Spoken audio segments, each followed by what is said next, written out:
They are little-known specks of land at the northwestern end of the island chain called Hawaii. Few places on Earth are so remote or so wild. On a remarkable 1,200-mile expedition, Jean-Michel Cousteau leads his team to a corner of the planet where the ancient Pacific still thrives. Surrounded by great ocean travelers, they discover places and species lost in isolation and witness life and death encounters. Travel with a new kind of exploration team to one of the world's farthest islands. It's Jean-Michel Cousteau, Ocean Adventures.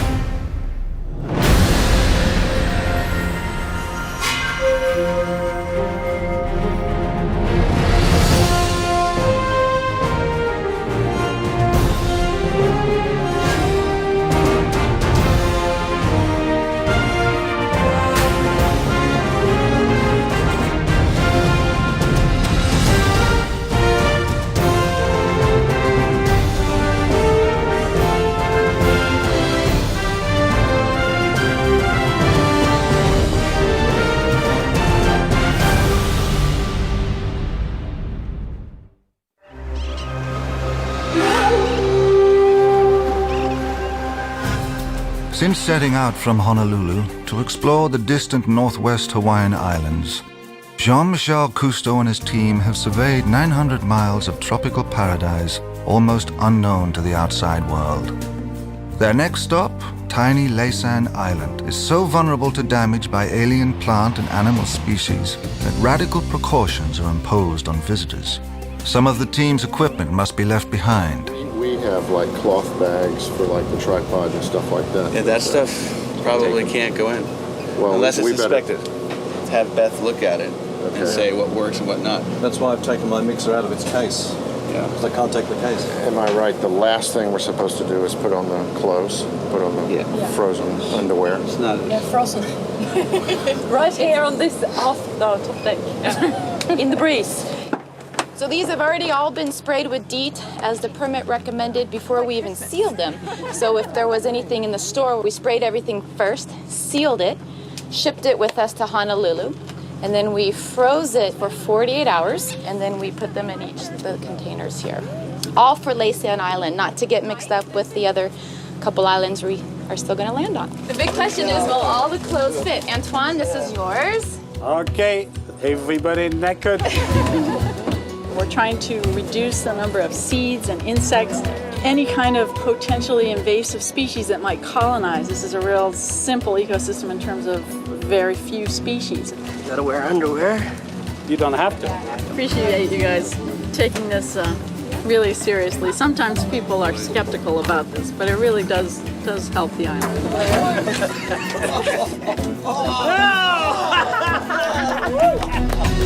Leaving their research vessel Searcher in Zodiacs, the Cousteau team will inspect efforts to revive the native Laysan environment, carried out by a handful of U.S. fish and wildlife workers operating out of tents.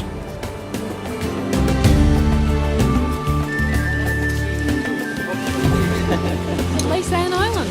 That's right. Welcome. Yeah, welcome. Thanks. Blair? Matt? Tom? Hi.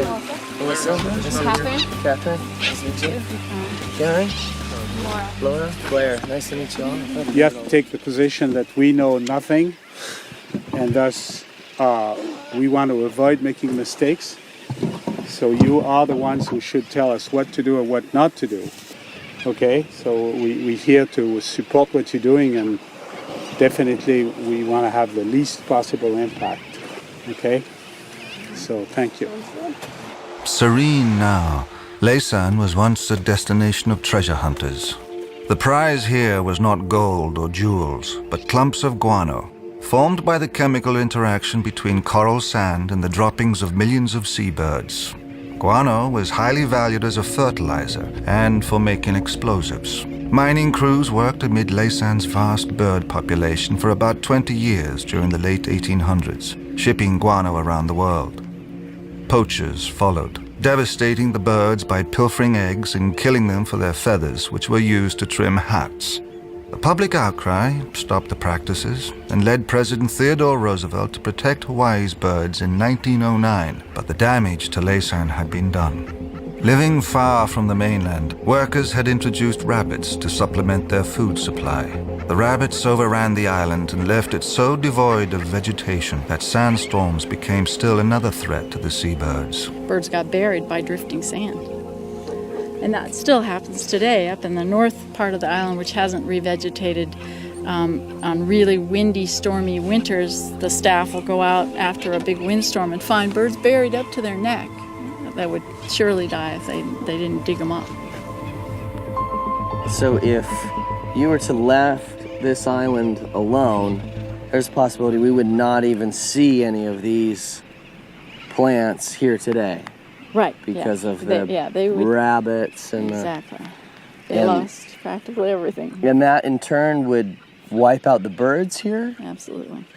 There are a number of very special plants in this shade house. These are finch-proof cages. They are extreme opportunists, and they'll eat anything you plant. They'll eat anything they can get their little beaks around. This pretty little plant is called Meriscus penaniformes. It's a native sedge found only on this island, that subspecies, an endangered species. So this is the native fan palm. Early on, the guano miners and all the folks that came through here cut them for wood, and they were lost very early on. But these guys have had very good luck with getting them to sprout and getting them to survive. So we've got a few little areas now that soon we hope will have little groves of Pritchardia again. For some of these, we're actually enhancing the populations of already existing species here. So this one, the Chenopodium, we have populations on the island. They may have been planted here in 1923 when they did the first propagation and the first outplanting to restore what the rabbits had done. So roll these up, loosen up the sand. Yep, and then you should come out with a tube like this, and then just dig a hole with your hand. Plant it in the ground to the same height that the plant was in the tube.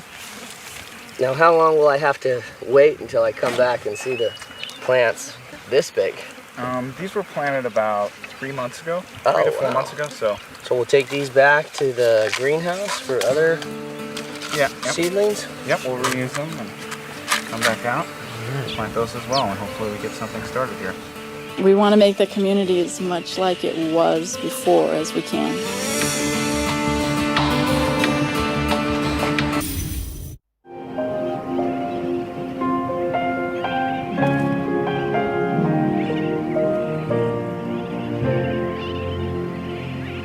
Fertile seas and isolation sustain millions of birds in the northwest Hawaiian Islands. But for countless seamen, the rocky and jagged reefs of the island have led to disaster. I mean, there's nothing worse of a nightmare than to run aground.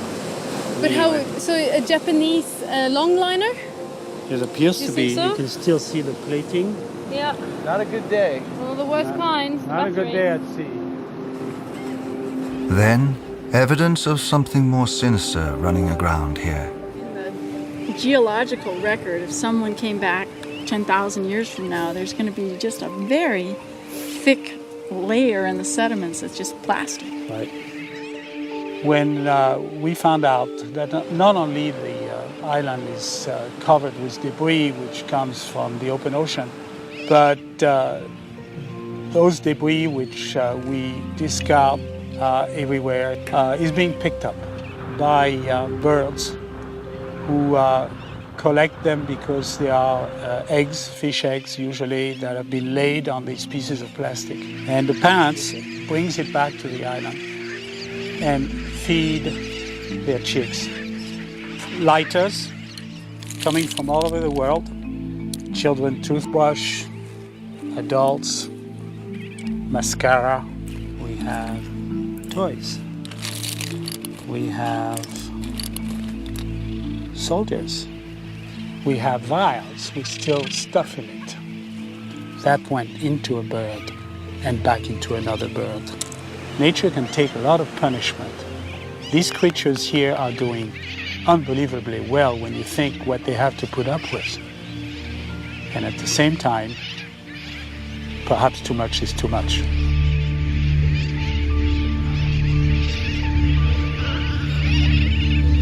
Ironically, the same ocean currents carrying debris to the islands from thousands of miles away also nourish tropical seascapes of extraordinary abundance and beauty.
Another daybreak, another island soon to appear on the horizon. This one a notorious sailing hazard called Pearl and Hermes Atoll, after two whaling ships lost here 180 years ago. Pearl and the Hermes. Now you can see it all. Yeah, you see it all on there. Pearl and Hermes is, of course, named after shipwrecks. The Pearl, I think, ran aground first, and then Hermes tried to pull her off and met the same fate. Wrecked as well. The two crews constructed a boat and then rescued themselves basically by sailing off. You know, I was looking at the Hawaiian necklace that has been attached to the bow. To me, as long as it's attached to the bow, it means that we haven't had any bad weather. Should we put some duct tape on there to make sure it doesn't? This is the channel in, the small boat channel. Yeah. And there's only a few places that you can actually enter. The one thing about Pearl and Hermes, it is a fairly complete atoll until this, except for over here where it's fragmented. It is literally, it's wild in here. I mean, you can get, people have spent a day sort of finding their way out of here. These Pacific navigators, you know, those guys who only had the wind to power them. No wind, current, reefs, run aground. You know the reef is there, you're going at 6 knots, or 3 or 4, and there's nothing you can do.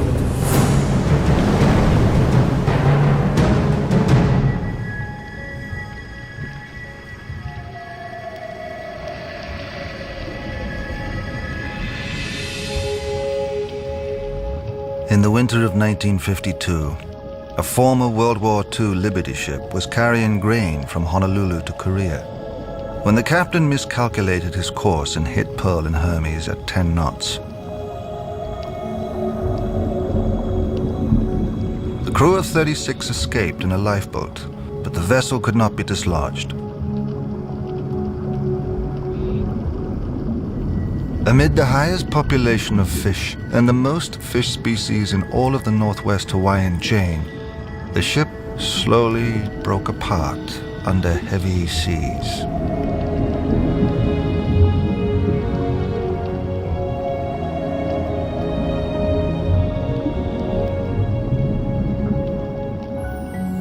Common throughout the islands, shipwrecks initially can tear up and pollute a reef. But for a mating pair of sergeant majors, they provide flat space for an egg nest. For other bottom dwellers, they offer housing, and they also serve as a kind of downtown for the island's abundance of cruising fish.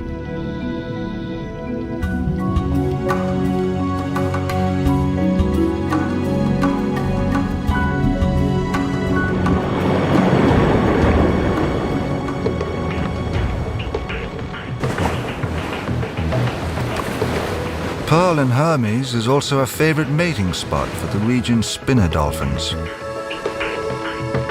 No people live here permanently. Only a few researchers in temporary quarters. A lonely existence watched only by the monk seals that come here to feed and breed. My name is John Sprague, and I'm a volunteer for the United States Fish and Wildlife Service. 2 or 3 months with no pay whatsoever. He's very dedicated. Typically, they are resupplied by the normal boats that brought them, but I do have 3 buckets of food to fill in some of their gaps. They're leaving in about a month, so. Been on Pearl and Hermes for the last few months, and we're working on particularly nasty invasive plant species called Verbicina enceloides. It's a native to the Midwestern United States. Made the trip over to Hawaii in the 1800s and out to Midway and Kure via the United States military and the Coast Guard.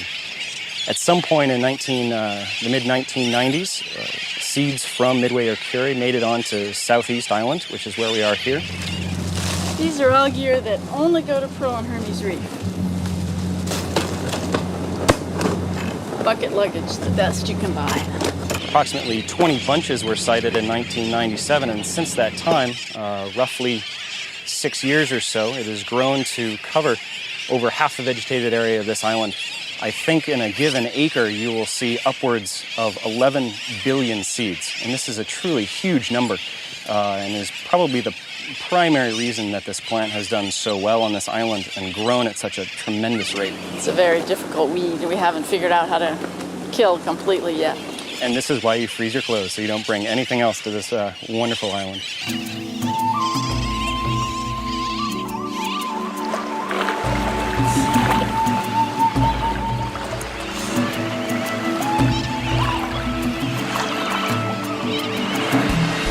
Preparations begin for a night dive, which can involve more risk, especially in unfamiliar waters. Checking dive equipment can be critical. Gauges are hard to read at night, and they can be vital since the lack of light and dark shading can make it hard for weightless swimmers to know up from down. Complications arise when a rebreather unit fails to work properly.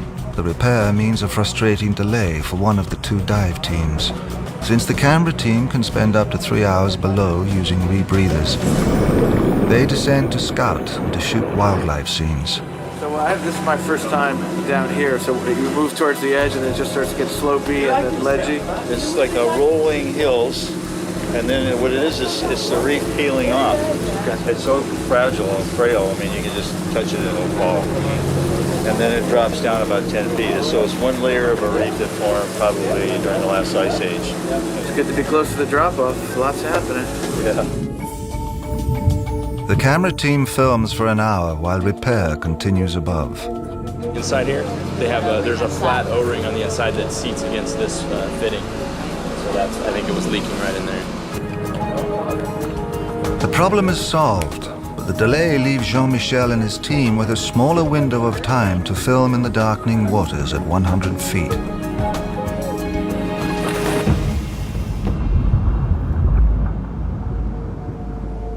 Galapagos sharks above, darkness below, and unpredictably powerful currents so strong, the swim to meet the camera team takes Jean-Michel and Holly nearly an hour. As they reach the bottom shelf, another minor glitch. Their light goes out, leaving them momentarily blind to the surroundings. The malfunction turns out to be brief, but it's a reminder that uncovering what's hidden in the sea, especially at depth, is a delicate enterprise.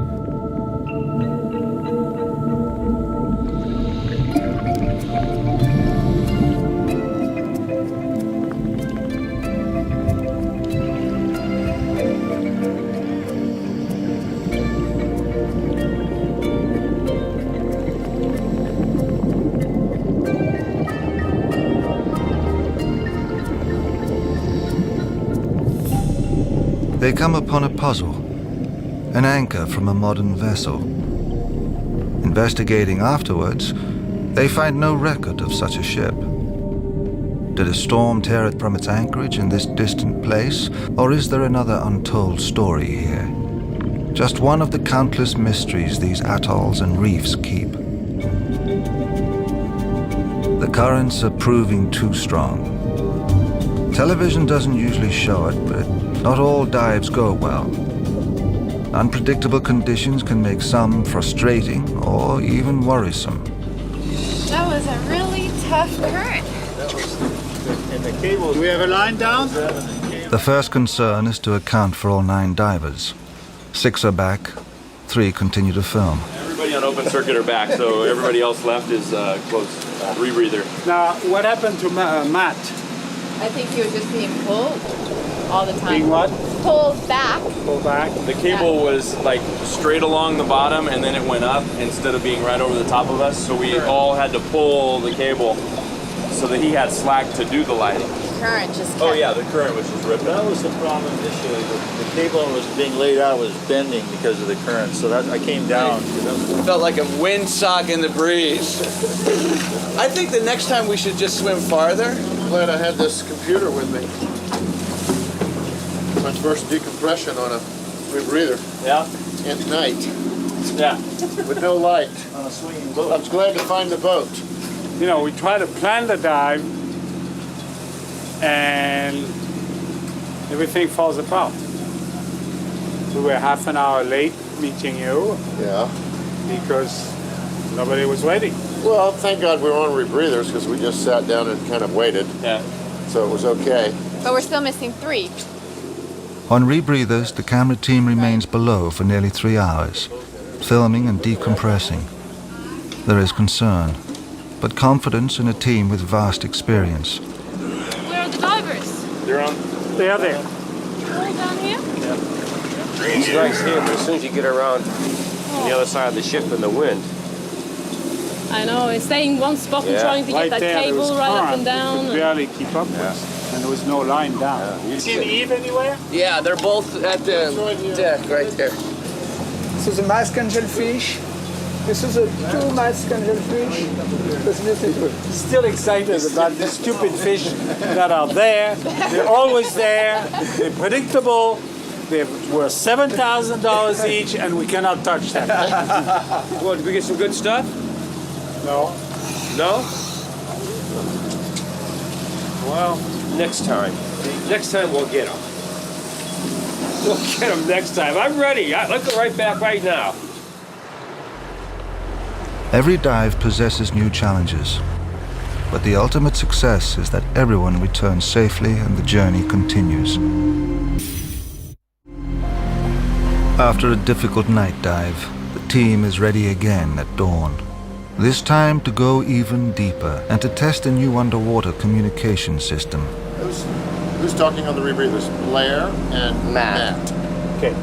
So I will be speaking from here with both of you. Make your answers very short, very crisp, as much as you can, so we can see how your voice may change as you go deeper. 198 feet is the maximum you want to go at a 1.5, all right? Continue to film, do your dive, and then later on, once you come back up, you know, stay at 1.3 until you finish your deco at 20 feet, change it to 0.7, come to the surface. She's so old. So cold. Made it.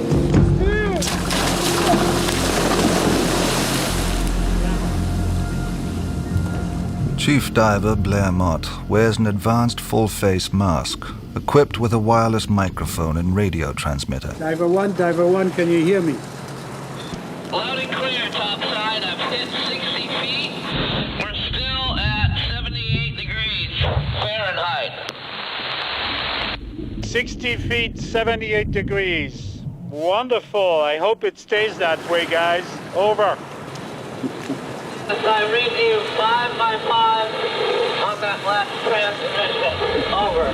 Divers can communicate with the ship to depths of 200 feet, sometimes deeper, and with each other as well, improving safety and permitting real-time reports of wildlife. I'm down at 174. You are down to 174. Over. Along the ridge, that's a gigantic stingray is now swimming along the ridge. One stingray for the northwest Hawaiian Islands. I'm now going to remain off the air for a moment and dive team. You were cut, but I understand the dive team is on its way toward the pass. Over. Yes, roger that. Have a wonderful dive. Thank you.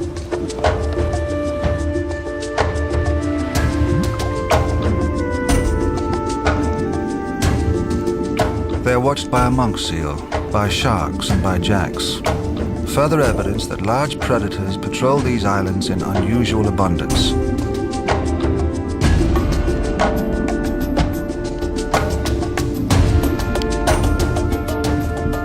Four white-tip sharks resting along the bottom prove as wary of humans as tiny reef fish are.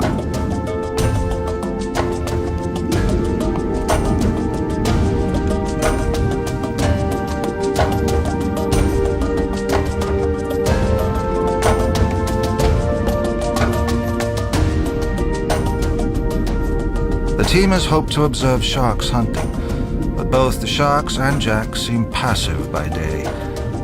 It may take a special night dive to observe their feeding behavior.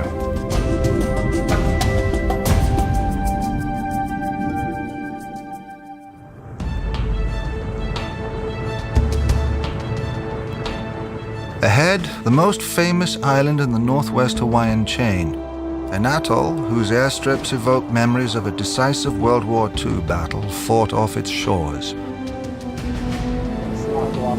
Tout ça pour des raisons militaires. Today, Midway Island is a refuge run by the U.S. Fish and Wildlife Service. But once, it was both a strategic naval base and, in the days when great clipper seaplanes crossed the Pacific, a mid-ocean refueling stop, a service it now provides to the research vessel Searcher. They're very sensitive about oil here. You know, that an oil spot the size of a quarter will kill a seabird. And so, because there's so many seabirds here and marine turtles and monk seals, they don't want to have any risk of losing any oil whatsoever during a fueling operation. And that's because we're going to refuel. Correct. So how's your voyage been so far? Beautiful, really nice. Good weather until Pearl and Hermes This when wind, it got yeah. sort of snotty, but Well, it's kind of funny because last year we couldn't buy a stitch of wind or a cloud. Right. This year it's been wet actually. So hasn't been wet here. It's we've had a dry lot of as a rain. bone We've there. had a lot of rain, in fact. It's really Much really more than nice. last year was so you didn't have rain the whole year, and now this year. About 40 wildlife and operation workers live year-round at Midway.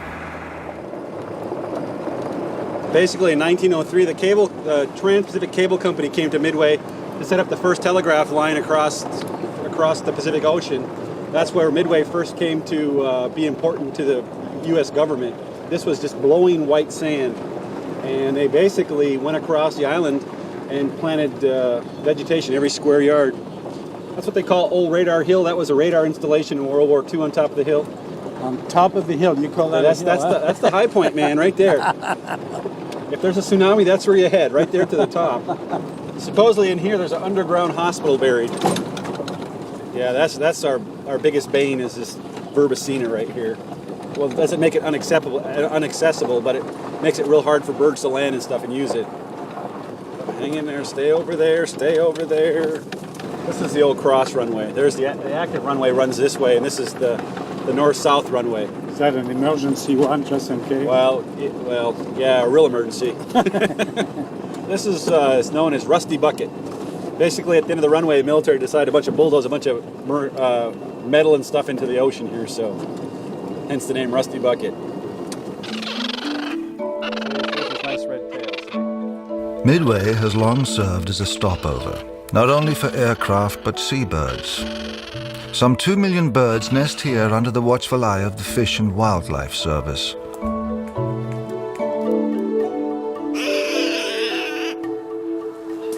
You sound like your mother. Really?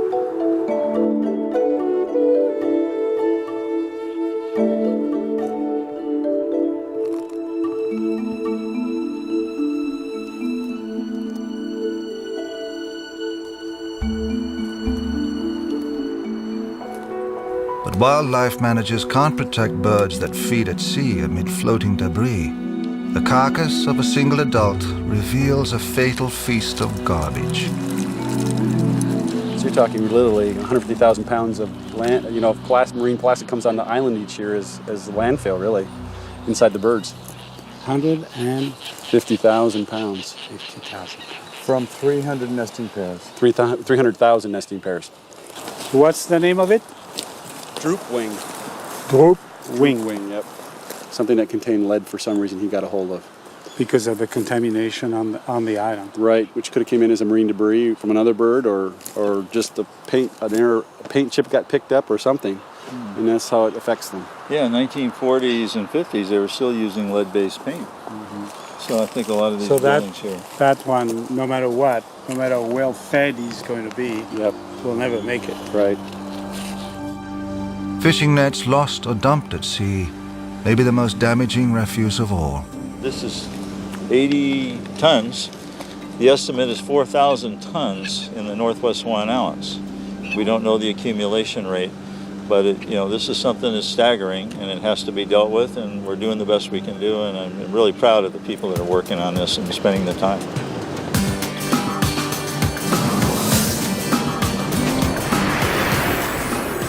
Diving only with snorkels, volunteer net grubbers working for the National Oceanic and Atmospheric Administration, NOAA, scour hundreds of square miles down to 40 feet looking for damaging nets.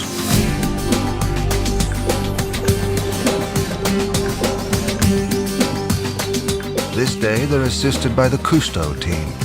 And now we have this marine debris problem, which is caused by 6 or 7 countries in East Asia that rather than pick up their nets and take them back and mend them, they throw their nets in the water.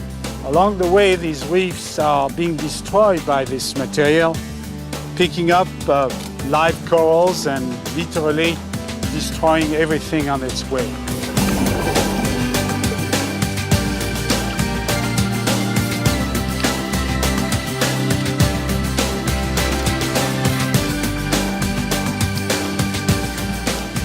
Nets and debris are carried from around the Pacific by circular currents, a kind of vast whirlpool concentrating trash at the center of the ocean, the Northwest Hawaiian Islands. The real heroes right now are these young 20-year-olds coming out here and spending all summer volunteering and removing this stuff. Nice job, Megan.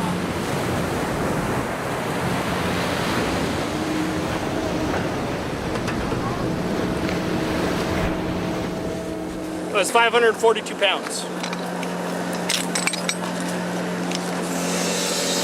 Well, mission accomplished. I believe now you can head back to Searcher. This is a great team you guys got here, all working together. It must be one of the most thrilling things in your life to be doing this. Yeah, everybody works well together. We have a good time. I'm just really glad that there's a whole generation of people that are interested in doing this. And they will be the leaders tomorrow that hopefully will help solve this problem.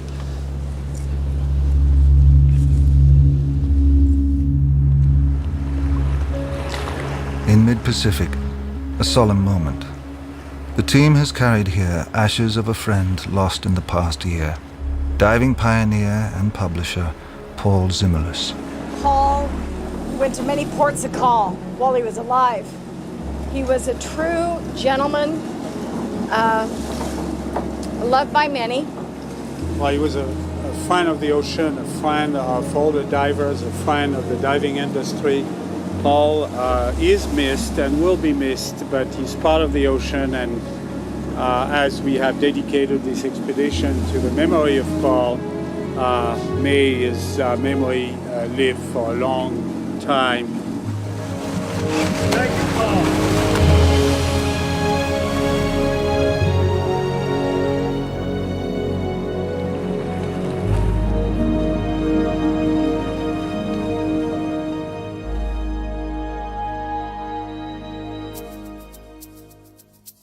Finally, tiny Kure Atoll, 1,200 miles from Honolulu, the farthest point in one of the most remote island chains on Earth. They've reached their destination. The problem is locating a safe anchorage near the pass that leads into the lagoon. up in the interior right in here, and this must be sand. So this is the corresponding satellite image right here. You see these reefs. There is a long history of ships running aground on Cure's reefs, stranding crews for months while they built rafts to sail all the way to the main islands. Calling Cure, this is Research Vessel Searcher on channel 16.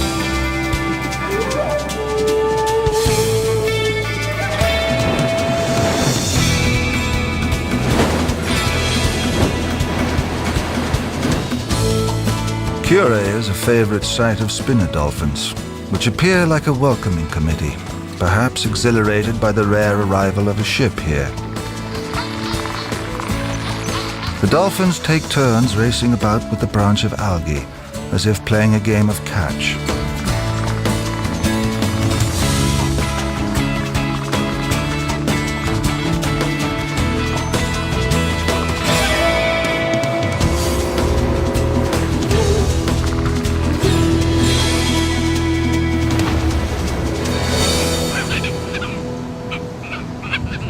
Unlike the other islands in the chain, Cure is managed by the state of Hawaii, which stations one wildlife biologist on this lonely outpost. 5 years ago, I got involved in spinner dolphin research. Lived on Midway for 5 years, year-round. I just got off there last year in March. I actually took over this position up here, and so we're going to concentrate more on the spinner dolphins here now. About 60 of those individuals actually were residents of Midway when I was there, and they chose to move to Curie in 2000. A group of them did, about 60. Do we know why? No, but I probably should have moved here then too, because this is a better...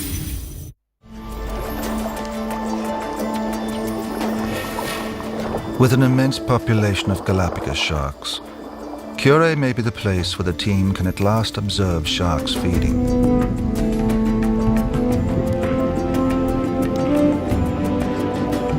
Swirling with life, Cure is the marine paradise the team hoped to find. Its rich schools seem like glistening apparitions of what once thrived on the dead reefs of Waikiki. At night, crowds emerge under cover of darkness. A young octopus, arms coiled defensively, is both hunter and hunted, a favorite prey of monk seals. Finally, a glimpse of sharks gorging themselves on reef fish.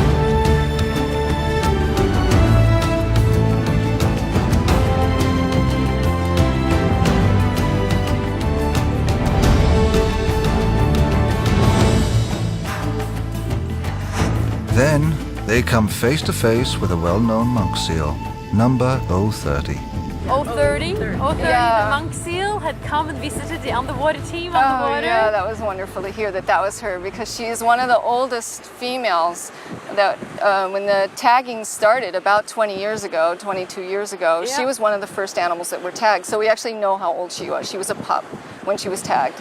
So we know that she was born here at Curie, and she's actually moved.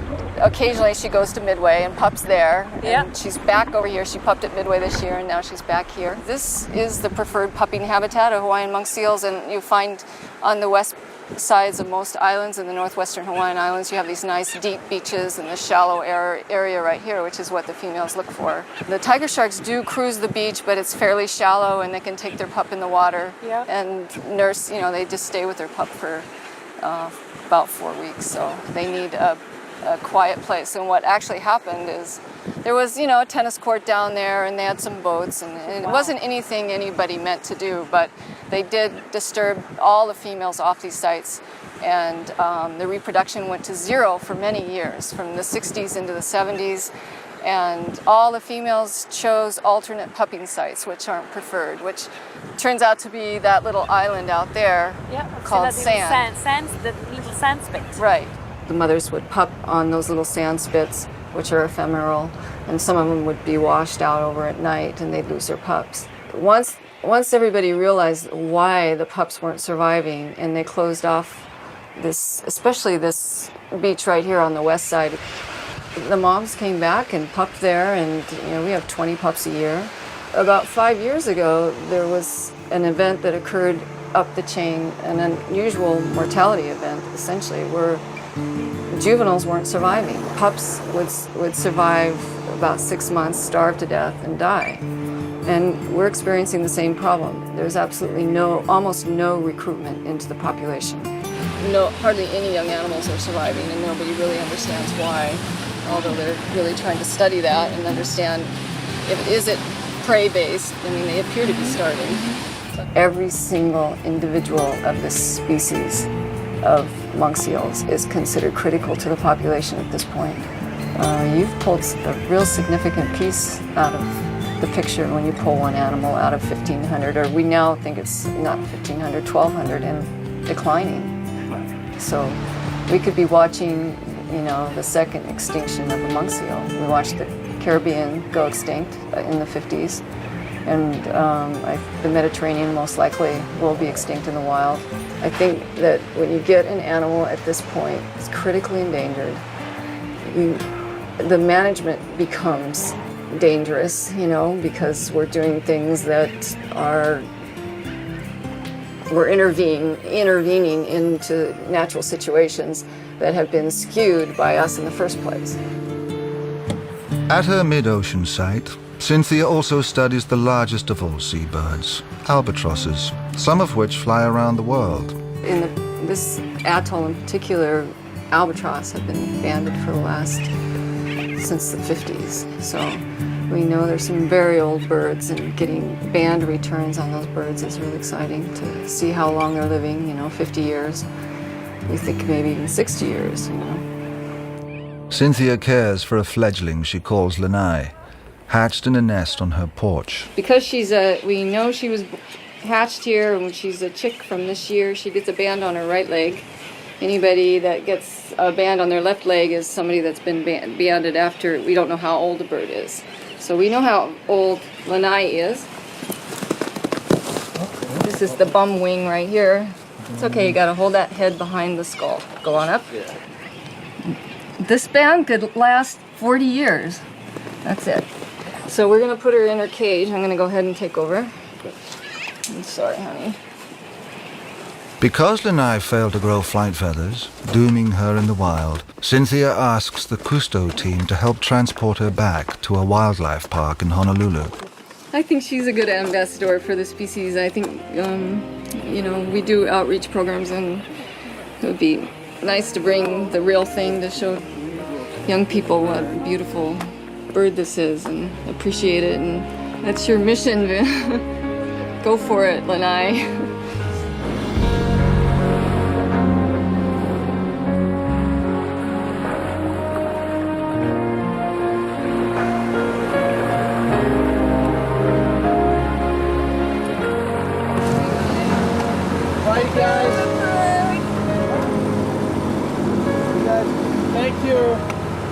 Thank you guys very much.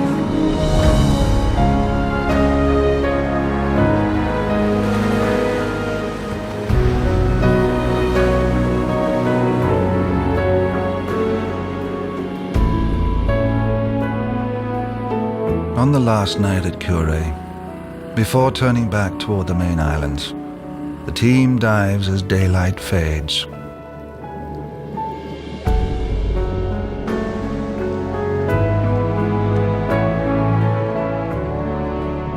Jean-Michel and Holly come upon a swarm of tiny sand lancers that moves like a single organism in mesmerizing precision.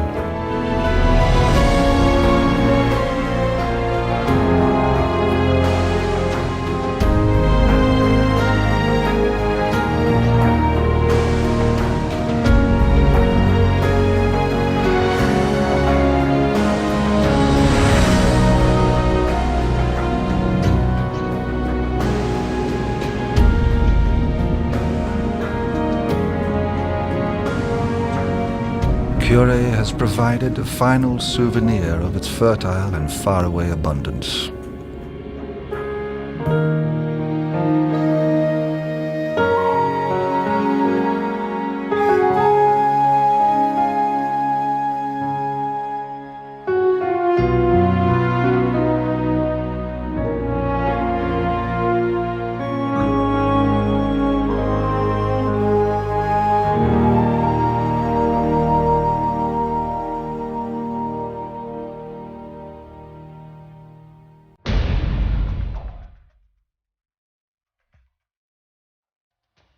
By journey's end, we had completed nearly 300 dives across 1,200 miles of islands and reefs. What we found in one of the most remote island chains on the planet is a rare example of the sea's richness and beauty when undisturbed by human intrusions. A place where the ancient ocean lives on, where great hunters still roam wild reefs, where great ocean travelers settle to raise their young. We must restore much of Earth from our impact, but these faraway jewels of the sea still thrive with life. We need only protect them from human harm and let them be.